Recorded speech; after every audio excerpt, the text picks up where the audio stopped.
पंढरपूरच्या विठ्ठल मंदिरातील ग्रॅनाइट फरशी काढण्याचे काम सुरू करण्यात आले असून त्यामुळे विठ्ठलास बुलेटप्रूफ काचेचे संरक्षण कवच बसविण्यात आले आहे।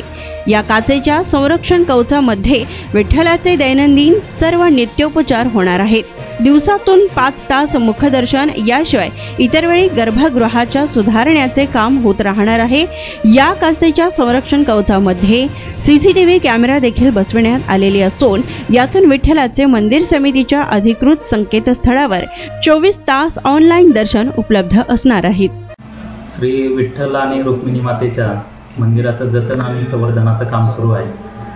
आपल्या सर्वांना माहितीच आहे की याच्या गर्भगृहामध्ये जे ग्रॅनाइटचं फरशी आहे ते काढण्याचं काम आता प्रत्यक्ष सुरुवात झालेली आहे। ग्रॅनाइट फरशी काढत असताना दोन्ही पांडुरंग आणि रुक्मिणी मातेच्या मूर्तीचं संरक्षण व्हावं, त्या ग्रॅनाइट काढताना कुठली इजा पोहोचू नये, तसेच आपण त्याच्यावरती हाय प्रेशरने त्याला धुवून काढून त्यानंतर सँड ब्लास्टिंग करणार आहोत। ते करता वेळेस त्याची सुरक्षितता आपण प्राधान्य देऊन त्याच्याभोवती श्री पांडुरंगाची मूर्ती आणि रुक्मिणी मातेच्या मूर्तीभोवती डबल लेअरचं काचेचं बुलेटप्रूफ काचेचं आवरण लावलेलं आहे आणि त्याचं काम आता पूर्ण झालेलं आहे।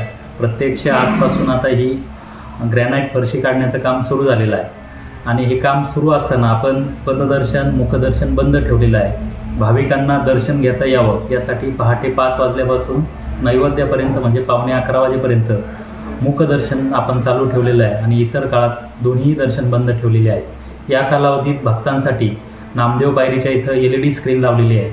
आपण जे बुलेटप्रूफ काच लावलेली आहे त्याच्यामध्ये कॅमेरे बसवलेले आहेत आणि ऑनलाईन दर्शन त्याचप्रमाणे LED स्क्रीनद्वारे नामदेव पायरीजवळ भाविकांना दर्शनाची सोय केलेली आहे।